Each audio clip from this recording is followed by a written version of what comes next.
Also, y'all, I just did that video when I was talking about like the enterprise and cotton and the South got something to say. I think that's the title of it.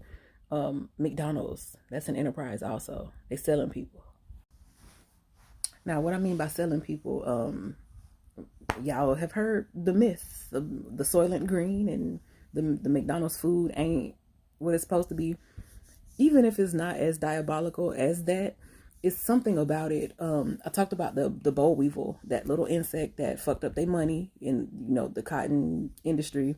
They had to shift and find something else, which became to be like focusing on peanuts in the South, and the people who are primarily that's the bulk of where we at. The melanated, the Nilo-Saharans, the Kithians, the people who, the origin people from the motherland who made their way and migrated through to the United States, what we know as today.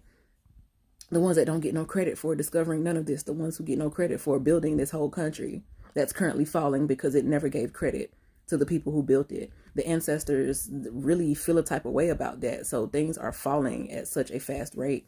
I've been having dreams about McDonald's for a long time. And I remember one time when I was living in Tallahassee, there was actually an incident where a guy fell asleep in the McDonald's parking lot in the drive-thru. It was one of those nights after the club where people be, wrapped around the building, and he fell asleep and was holding up the line.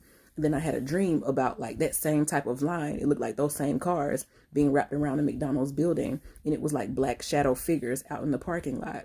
And y'all know there's long been suspicions about, just weird stuff happening at McDonald's, but these things are starting to come through more for me in my downloads. And I was talking about like us being like the bubble boys, the bubble girls, those with the immortal DNA, the ones that they don't want us to activate. When you see all of these black women going missing and shit like that, and black children going missing, and black men found hanging in such and such place, and no foul play is suspected, like it's a whole enterprise. Just like I was talking about, the Enterprise, Alabama has these statues of the boll weevil, and they kind of show it respect or whatever. It's meant to represent something, enterprise. And McDonald's has a restaurant where the Ronald McDonald clown is in the form of a boll weevil. And it's like, that's their circus act. Their peanuts, that's their act that they perform in retaliation for us not just willingly being their slaves. Like what they're doing at McDonald's is basically taking us out because we can't become too empowered. Y'all wake up, look into it, y'all.